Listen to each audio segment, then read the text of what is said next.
So, getting ready to put myself to bed tonight, and I'm thinking, wait a minute. You need to go to bed at a relatively decent hour. But it's deadline day.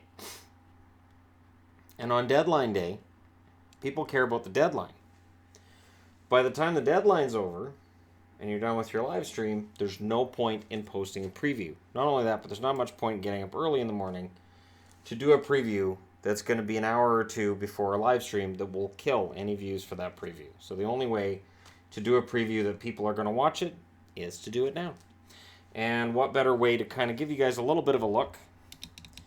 So the idea is I've got multiple boards next to each other. I've got my studio light there. I've got my ring light here, which I turned off because ideally when we've moved, the ring light isn't used on the hockey set. I have another studio light I'm going to set up like that one. Should be on opposite sides. Should give some nice even lighting. And there shouldn't be any glare on the board. Hopefully. The only glare you're seeing right now is from a lamp over here that I've got turned on instead of the light. So I apologize for the shadows being as the shadows are. That's something we'll work on in the new home. Here we go. First up, we got the Ducks. 24, 29, and 9. And they're in against the 26, 28, and 8 Vancouver Canucks. The Canucks are sitting, I think they're 6 points out of the playoffs right now. The Ducks have already started doing their selling. Montour being moved means, yeah, we're not going to see the Anaheim Ducks buying at the deadline. Bob Murray knows his team isn't going to the playoffs. Now, the Ducks are 3-7-0 in their last 10. They've lost 2 in a row. Vancouver's 2-6-2 in their last 10. They've lost 3 in a row. And while I admire the hardy fans that still believe we can turn this around, we can make the playoffs, I don't see it for either of these teams. And I think the more, the more, I don't even know if I can say it, merciful ending tomorrow night would be Anaheim goes in and beats Vancouver. Vancouver falls further out of the playoffs. And we can start focusing on next year as soon as tomorrow night. On the other hand, if the Canucks win and somehow pull themselves within 4 points of a playoff spot, that's still going to be the narrative. I've got on the board in black players who are on the trade bait board of TSNs. So on the Anaheim side, it's Adam Henrique and Michael Del Zotto. Del Zotto just got there.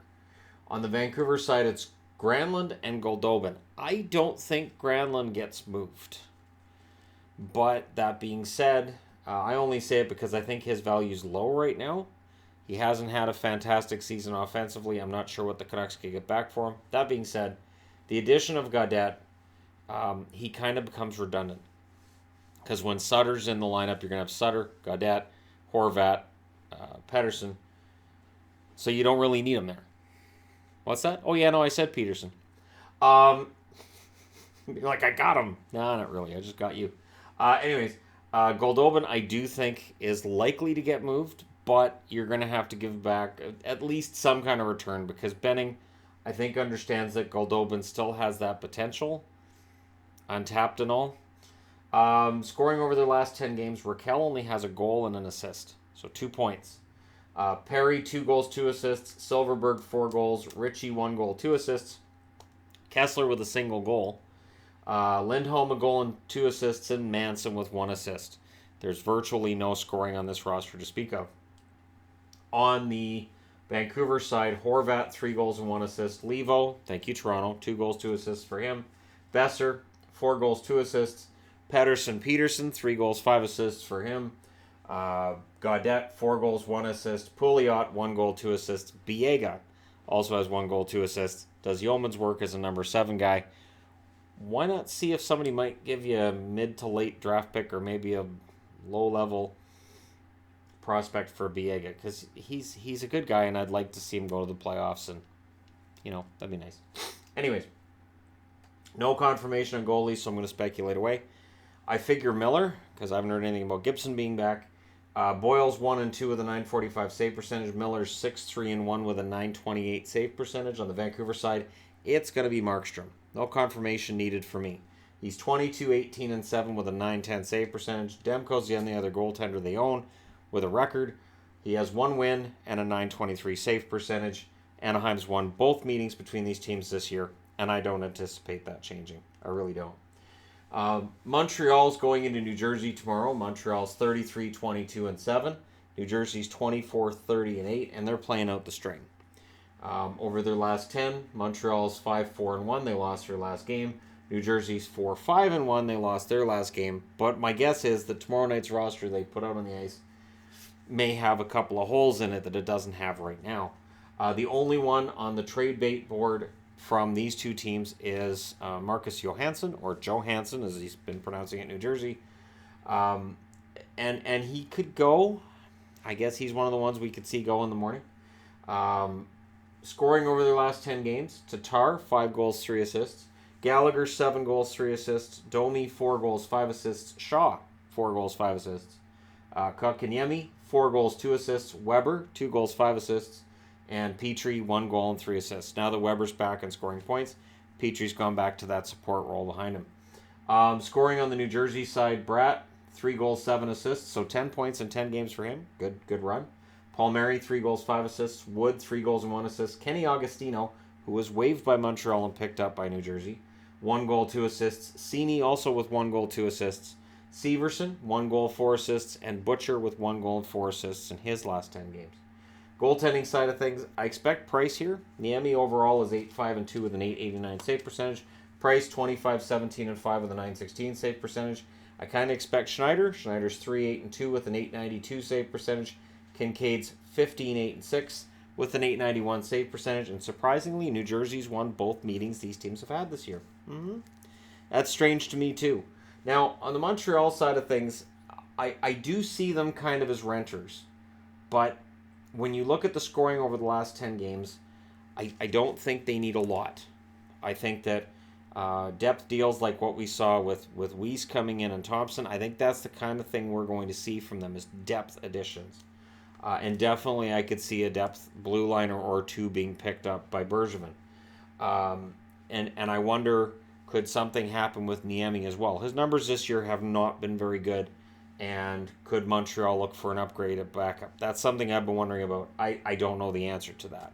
New Jersey, on the other hand, Johansson's the only one on the board, but I have a funny feeling that for the right offer, Ray Shero would be willing to listen to offers on almost anybody on this roster. They've won 24 and lost 38. This is not a team that Shero's going to be looking at and saying, well, they'll be better next October. This is a team he should be looking at and saying, I need to fix this. This isn't right. We'll fix it and do our best to try to fix it for next October, but let's be realistic about it. Anyways, that being said, let's move along. Buffalo. The Buffalo Sabres and the Toronto Maple Leafs. This is an age-old rivalry, which is helped by the fact these two cities are so close together. Buffalo's 29-24-8, Toronto's 37-20-4. And you look at this, and it's hard not to think of how early in the year Buffalo was kind of favored to end up being one of the top teams in the playoffs. It was Tampa, Buffalo, and Toronto, and it looked like it was the three of them.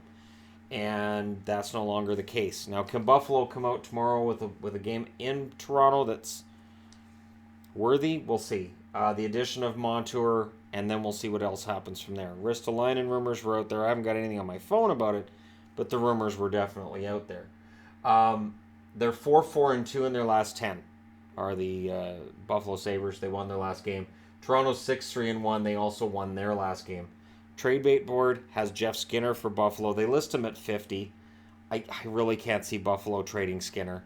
They could get back a mint, though. That's the thing. If Buffalo really wants to sell, Skinner might get you back a lot for a rental. At the very least, if you're not sure you're going to be able to keep him, it'd be criminal not to at least listen to offers.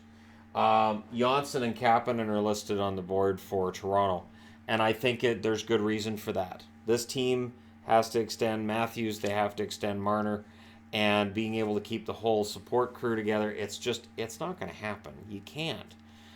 If it was easy to create a super team, and if it was possible under the cap, Chicago wouldn't have had to break up their dynasty more than once. Chicago never reached dynasty status, I still believe, because of the salary cap. So official dynasty status may no longer exist, but Chicago really should be there. That being said, Scoring over the last 10 games, Eichel, 2 goals and 10 assists for Buffalo. Reinhart, 5 goals, 5 assists. Larson with a goal and an assist. Rodriguez, 2 goals and 2 assists. Pominville, 3 goals and 1 assist. Is he going to get moved? Do they have to retain money if they move him? Ristolainen, 5 assists. Lots of rumors about him going to Tampa. Nothing in concrete yet. Dahlin, 3 goals, 3 assists for him. On the Toronto side of things, Tavares, 4 goals and 7 assists. Hyman, 4 goals, 4 assists. Very respectable totals for Zach Hyman. He's playing really well. Matthews, 6 goals, 5 assists. Janssen, 7 goals, 3 assists. Nylander, it's been getting better. It's still not a point a game, but it's getting better. 3 goals, 4 assists. Riley, 2 goals, 6 assists. And Jake Muzzin, very nice addition on the blue line. 1 goal, 5 assists for him. Again, there was no confirmation with goalies. I would expect Hutton in this one, though. Ullmark is now 13-7-4 with a .909 save percentage. Hutton's 16-17-4 with a .912 save percentage. I expect Anderson to play a ton. I expect him to play tomorrow night. He's 28-13-3 with a .922 save percentage. Sparks is 7-4-1 with a .908 save percentage. And Toronto has won the only meeting these two teams have played this year. But Buffalo, historically, he's done pretty well against Toronto, so we'll see how things go tomorrow. Next up, Kings, 23-32-6, and against the 47-11-4 Tampa Bay Lightning. Yeah, that's 98 points. Tampa can get to 100 points tomorrow. All they have to do is beat the Kings. Right. The Kings are 3-5-2 in their last 10. They've lost 7 in a row. That says 3-5-7 in their last 10. I can count to 10, and that doesn't work. 8-0-2 in their last 10 are the Tampa Bay Lightning. They've won 8 in a row. And tomorrow night, they're likely to make it till 9 because they're playing in this whole league of their own, it seems, that they're just above everybody else. Now, trade bait, Martinez is listed for the Kings, so is Jeff Carter. Now, Jeff Carter has come out and said, not exactly, but to the effect of, if they trade me, I could retire. If the Kings trade me, I could just retire, and then that contract is there. Callahan's on the board for Tampa. I don't know. I don't know that Callahan goes anywhere. I guess it's possible that Callahan could get traded, but you're not going to get much back other than cap relief. And yeah, I'm maybe to make room for Risto coming in. I don't know. We'll see. Over the last 10 games, Kopitar has 2 goals and 6 assists. Kempe, who I've been a fan of, 4 goals, 4 assists. Toffoli, 4 goals, 3 assists. Clifford with 5 assists. Wagner, 4 goals, 1 assist. Austin Wagner's having an excellent season. Phaneuf, 1 goal, 2 assists. And Doughty with 5 assists to round that thing out. On the Tampa side of things, Stamkos, 5 goals, 9 assists. Point, 5 goals, 8 assists. Kucherov, 8 goals, 12 assists, 20 points in 10 games. Thanks for coming out. As great as Patrick Kane has been, Kucherov's been pulling away from him. Think about it. Killorn, 2 goals, 3 assists. Gourde, 4 goals, 2 assists. Stroman, 4 assists. And Chernak, 1 goal in his last 10 games. And I think Chernak's a good player. Do they dangle him maybe tomorrow and see what they can get back? Because, hey, you know, Tampa's all in. Maybe he's part of a package to get Ristolainen in. We'll see. Goaltenders, I expect Quick, although Campbell's numbers are better. He's 7-11 with a .926 save percentage compared to Quick, who's 11-16-5 with an .896 save percentage. On the Tampa Bay side of things, I expect Vasi, but they could go with Domingue because Domingue's won 11 in a row. He's 19-4 with a .908 save percentage. Vasilevsky, 27-7-4, .930 save percentage. These teams met in LA. Tampa Bay won that game because, of course, they did. They've lost 15 games, including the overtime and shootout losses. They've lost 11 in regulation. It's ridiculous. This run of Tampa's is officially completely ridiculous. Totally. It is one of the most ridiculous things I've ever seen. Not even close. Not even close. All right. Next up, Edmonton in against the Nashville Predators. So Edmonton's been showing some signs over the last couple of games that maybe they're not that dead. Maybe they can come out and win this. Maybe they can crawl their way back into the wild card. Ken Hitchcock's saying nice things. Now, I still think it's odd that Ken Hitchcock comes out and starts saying nice things about the Oilers right after management chastised him for saying not nice things about the Oilers. So I take it with a grain of salt personally. I hear that and I'm like, do you believe that, Ken, or is it just okay management? You wanted me to say nice things. Here you go. They're 26, 29, and 6 now. Nashville's 36, 23, and 5. And while Winnipeg is struggling mightily, so is Nashville. Nashville has not been fantastic over the last month either. 3, 5, and 2 in their last 10 are the Oilers. They've won 2 in a row, however. Nashville's 5, 4, and 1, and they've lost their last game. Now, this is in Nashville, which heavily favors Nashville. It does. Now, on the trade bait board, Reeder and Petrovic are the two on the board for the Oilers. Toby Reeder doesn't have a goal. I'm stunned to see him on the board. It's like, who's taking him and why and for what? Tolvanen is on the board for Nashville. Eli Tolvanen came over, was supposed to be this kind of wunderkind for Nashville. It hasn't worked out this year. He's still really young. It's too early to be calling him a bust or anything like that. However, if Nashville's not happy with his progression and they feel that they're all in right now, Tolvanen may be the piece that they dangle out there and try to pick somebody up tomorrow. Draisaitl over the last 10 games for the Oilers, 9 goals, 4 assists. Gagne, 3 goals and 2 assists over the last 10 games he's been in the NHL. I like Sam Gagne, and I'm kind of pulling for him now. Cassian, 2 goals, 3 assists. Lucic, scoring's dried up again, 3 assists. Ratty, 1 goal over his last 10 games. Not a Ken Hitchcock favorite. Nurse, 1 goal, 4 assists, and Clefbaum, 1 goal, 2 assists. If you look on, I use Daily Faceoff, and you look at the Oilers line combinations, you go to stats, last 10, you're going to see a lot of zeros in there. So despite the fact that they're showing signs of life, there's so many players who are in dire straits when it comes to scoring goals or points. On the Nashville side of things, Forsberg, 3 goals, 4 assists over his last 10 games.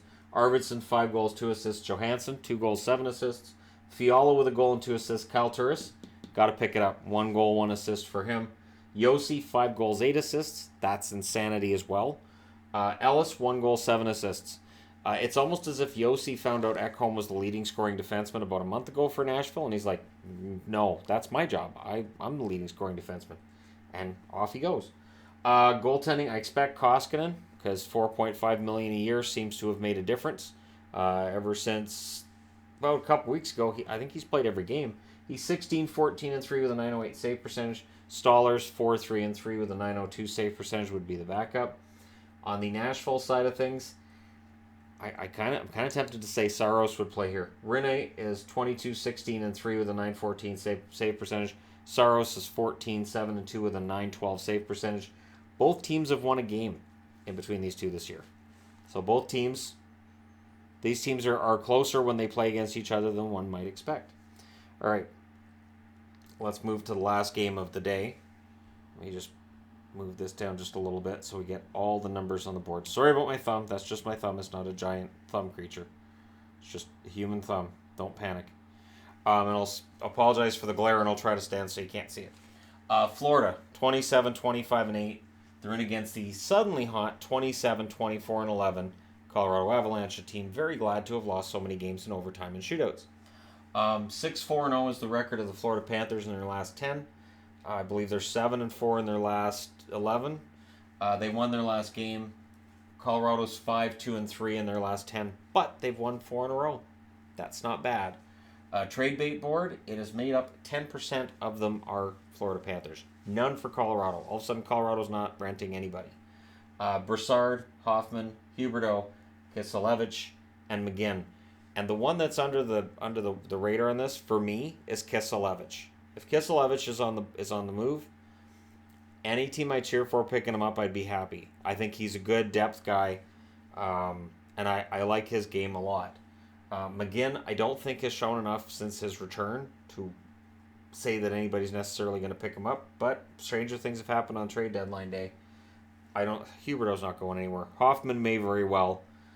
Brassard probably does, I would think, probably. On the scoring side of things, Barkov 7 goals and 8 assists in his last 10 games. He's absolutely insanely amazing. He would be my vote for Selke if I was voting on it right now.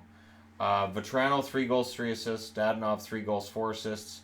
Sheahan has a goal and 3 assists.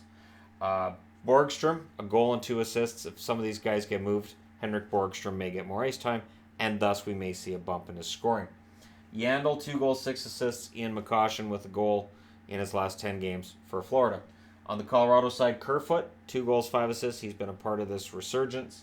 Rantanen, 2 goals, 3 assists. It's only 5 points in his last 10. Landeskog, 4 goals, 6 assists. Compher, 4 goals, 3 assists. Jost, 2 goals, 2 assists, been much better since the recall. Gerard, 3 assists, and Zadorov with a goal and an assist for the Colorado Avalanche. It's an important game for Colorado here. They want to be able to keep up with Dallas, with the Minnesota Wild, so they kind of have to win this one, which is why for teams like Anaheim, Vancouver, and as well Chicago, Arizona, they want these teams to just cool right off. Goaltending, I kind of expect Luongo. I don't know that it matters a whole lot. Reimer's 13-11-5 with a .901 save percentage. Luongo's 13-13-1 with an .896 save percentage. On the Colorado side, I expect Varlamov. These are all big games now, but Grubauer played excellent his last game. He's 10-7-3 with an .896 save percentage. Varlamov 17-15-8 and .911 save percentage. Colorado won this meeting in Florida. Can Florida go in and beat them in their rink? Colorado's home record, not fantastic. Yes, Florida can go in and beat them, though Florida's road record isn't great either. So this is one of those somebody has to win type games. But Colorado, winners of 5 of their last 6. I feel good about their chances to make it 6 out of 7, especially if Florida's going to sell off like this. And it's weird because Florida's 2 games above 500 and they're going to sell off. And you've got Colorado 3 games above 500. They're not selling and they're trying to make the playoffs. Again, it illustrates the difference between the Western Conference and the East. And this is going to be a conversation, especially once we get to who makes the playoffs, who doesn't, and playoff matchups in the first round. Getting ahead of myself. Trade deadline days in the morning. Looking forward to it. Let me know your thoughts in the comment section below as always. Don't forget to hit like and subscribe if you're browsing your way through. You just happened upon this video. And yes, this is still at the old house. Just the living room's empty now. It's mine. So for tonight and tomorrow. There you go. Thank you guys so much for watching. Thanks for all your support. I'll talk to you again soon.